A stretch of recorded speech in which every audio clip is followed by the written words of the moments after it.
संबंध में श्री राम सहाय वर्मा उपखंड निवाई के ग्राम राहोली तथा आसपास के क्षेत्रों में उच्च शिक्षा अध्ययन हेतु राहोली में राजकीय महाविद्यालय खोलने की आवश्यकता के संबंध में श्री गणेश राज बंसल राज्य के अन्य पिछड़ा वर्ग की सूची की समीक्षा किए जाने के संबंध में श्री जेठानंद व्यास बीकानेर में फूड टेस्टिंग लैब की स्थापना के संबंध में अपना शुरू हो स्थगन, उसके पहले सचेतक महोदय कुछ विषय रखने वाले हैं। अध्यक्ष महोदय धन्यवाद, आपने मुझे अवसर दिया।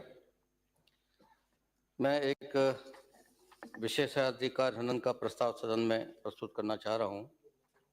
माननीय अध्यक्ष महोदय, विधानसभा के प्रक्रिया तथा कार्य संचालन समिति नियमों के नियम 157 के अंतर्गत विशेषाधिकार हनन का प्रस्ताव प्रस्तुत करने के संबंध में आपसे अनुमति चाहिए। मैंने उपरोक्त विषयांतर्गत निवेदन है कि दिनांक 24 फरवरी 2025 को सदन में प्रक्रिया नियम 50 के अंतर्गत स्थगन प्रस्ताव के माध्यम से भरतपुर से आने वाले माननीय सदस्य डॉक्टर सुभाष गर्ग द्वारा भरतपुर में लोहागढ़ फोर्ट निवासियों को स्थानीय प्रशासन द्वारा नोटिस एवं धमकी के संबंध में मामला उठाया गया।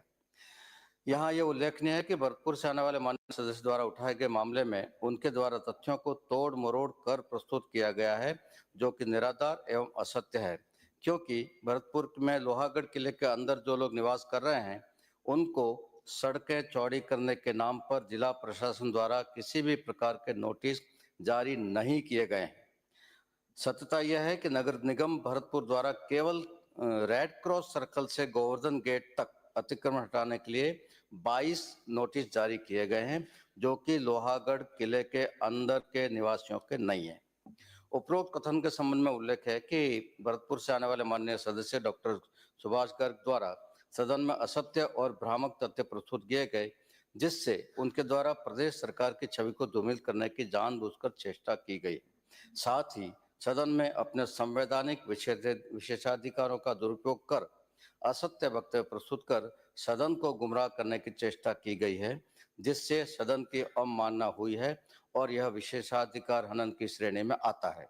अतः विषय श्रीमान अध्यक्ष के समक्ष आवश्यक कार्रवाई हेतु प्रस्तुत करते हुए मैं निवेदन करना चाहता हूं कि यह सदन और इस सदन के अंदर बैठे हम 200 लोग एक विशेषाधिकार को प्राप्त करते हैं, रखते हैं, उसका आनंद लेते हैं हम। वो ये है कि सदन के अंदर हम कुछ भी बोलें तो बाहर उस पर कोई कार्रवाई नहीं हो सकती, न कोई पुलिस थाने में कार्रवाई हो सकती है, न किसी कोर्ट में कार्रवाई हो सकती है। और कई बार हम उस अधिकार का दुरुपयोग कर जाते हैं, असत्य सूचनाएं दे देते हैं, असत्य तथ्य बोल देते हैं और उससे अपने भ्रम भी फैलता है और जनता में उससे अफरा तफरी भी फैल सकती है और कई बार उसके राजनीतिक मंतव्य भी और आर्थिक मंतव्य भी सिद्ध कर लिए जाते हैं। अध्यक्ष महोदय, इस प्रकरण में यही हुआ है। लोहागढ़ किले के अंदर जो लोग हैं उनमें अफरा तफरी का माहौल बना, डर और भय का माहौल बना कि हमारे ये मकान टूट जाएंगे या दुकानें टूट जाएगी, वो माहौल बना, जबकि ऐसा कुछ था नहीं। तो इसलिए मैं आपसे निवेदन करना चाहता हूं कि ये बहुत गंभीर कृत्य है और नहीं किया जाना चाहिए था, लेकिन किया गया है और इसलिए मैं आपसे निवेदन करता हूं, आसन से निवेदन करता हूं, इस पर उचित कार्रवाई, उचित व्यवस्था देने का कर्तव्य। अध्यक्ष महोदय सुनिए, माननीय अध्यक्ष महोदय, इसमें 3 आरोप लगाए गए हैं। अध्यक्ष महोदय 3 आरोप लगाए गए, तीनों के तीनों निराधार हैं। अध्यक्ष महोदय, इसमें लोगों को डराया धमकाया। अध्यक्ष महोदय, ये निराधार बात कही गई सदन के अंदर। अध्यक्ष महोदय, सदन को गुमराह किया गया। 3 बातें इन्होंने की है, तीनों झूठ है। इन्होंने कहा कि वहाँ डराया धमकाया गया, एक भी नोटिस सरकार ने जारी नहीं किया। अरे माननीय सदस्य,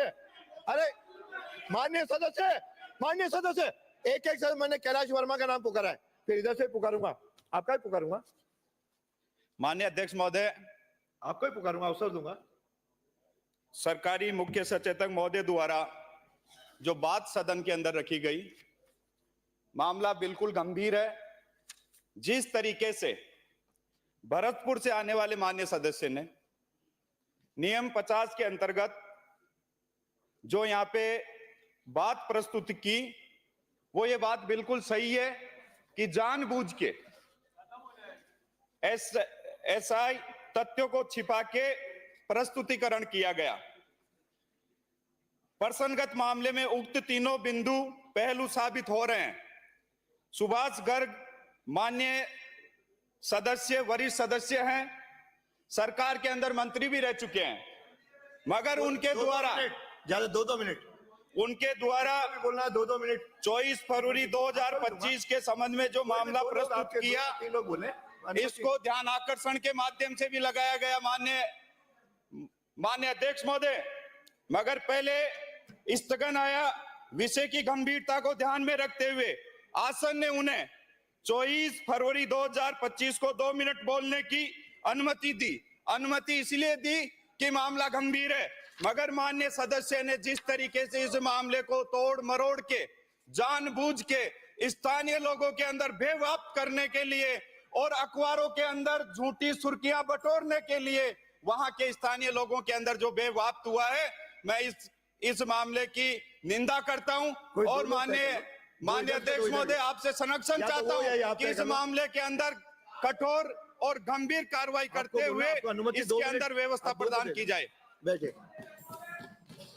अब एक इधर से, अरे एक इधर से, आपको बोलेंगे देंगे। हाँ मानिए बोरा जी। डराने धमकाने का मामला है। यदि किसी सदस्य ने उठाया, आपके पास क्या प्रूफ है कि उसको नहीं हटाए गए हैं? आपके कहने से नहीं होता है, मैं बता रहा हूं, आपके कहने से नहीं होता है। ये लोकतंत्र की हत्या है। इस तरह से हत्या नहीं होने देंगे। आपकी दादागिरी नहीं सोने देंगे। ये लोकतंत्र की हत्या है, हत्या नहीं होने देंगे। यदि किसी सदस्य ने उठाया, आप इस तरह से डराने धमकाने का काम करें। नहीं चलेगा, सारा झूठ हमारी प्रक्रिया से चलेगा, नहीं चलेगा।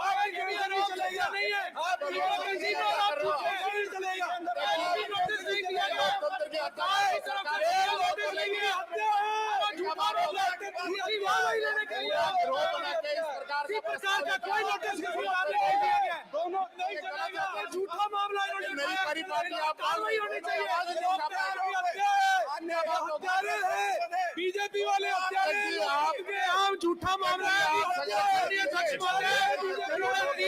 तो विषय आएगा, एक एक करके बोलेंगे तो विषय आएगा। मैंने बोरा को अनुमति दी है, उनको बोलने, उसके बाद इधर का ही बोलेगा। 2-2 लोग बोल दीजिए। ऐसे तो कोई आवाज ही नहीं उठा पाएंगे। वातावरण 2-2 बोलिए। यहाँ ये माननीय सदस्यों का विशेषाधिकार हनन हो रहा है, फिर तो माननीय सदस्य कोई बात नहीं उठा पाएंगे यहाँ पे। ये क्या बात होगी भाई? यानी आप हमारी आवाज दबाना चाहते हो, हम कोई मामला ही नहीं उठा पाए। ये तो बात अध्यक्ष जी, इसमें आपका संरक्षण चाहिए। देखिए, ऐसा कोई पहली बार ऐसा मौका नहीं है, इस प्रकार से आवाज यहाँ पे उठती है। ठीक है, वहां पे नोटिस नहीं दिए ये एक अलग बात है, या तोड़ने की कोई बात चल रही है, लोगों में भय है, ये बात माननीय सदस्य ने उठा दी, तो इसका मतलब ये नहीं है कि उसने कोई गलत कर दिया, विशेषाधिकार और पूरे सब लोग ऐसी चर्चा कर रहे। क्या ऐसा आज से पहले इस विधानसभा में कोई वाक्य नहीं आया? माननीय अध्यक्ष जी, आप स्वयं इस आसन पे विराज रहे, आपके द्वारा भी कई बार अजमेर की इस प्रकार की समस्याओं को उठाया गया है। कई बार कोई पानी की समस्या होती है, उसमें उठाते हैं, जाम लग गया, लोगों को परेशानी होती है, 2 शब्द और फालतू कह देते हैं, तो इसका मतलब तो फिर ऐसे मुद्दे यहाँ उठाए नहीं। ये तो बात एक प्रकार से लोकतंत्र को दबाने की हो जाएगी। हम लोग फिर कोई बात ही नहीं रख पाएंगे। आप विशेषाधिकार हनन ले आएंगे, अगली बार आप हमारे खिलाफ मुकदमा दर्ज कराने लग जाएंगे, तो हम तो फिर बोलना बंद कर दें। ये तो कोई बात नहीं हुई अध्यक्ष जी। इस प्रकार से ये सभी सदस्य आपके हैं, ये 200 सदस्यों का हनन है, सत्ता पक्ष के लोगों का भी हनन है। ये मत सोचना कि आप ये विशेषाधिकार लाके आप लोग बच जाओगे, ये आप लोगों का भी हनन है, आप भी अपने इलाके की आवाज नहीं उठा पाओगे। ये कभी बात नहीं रही। आप इस विधानसभा की गरिमा पूरे देश के अंदर सबसे बढ़िया है, यहाँ की परंपराएं सबसे उच्च रही हैं। अगर हम उन परंपराओं को कमजोर करेंगे तो इसका खामियाजा हम सब लोगों को ही भुगतना पड़ेगा। ये बात अध्यक्ष जी मैं आपसे कहना चाह रहा हूँ।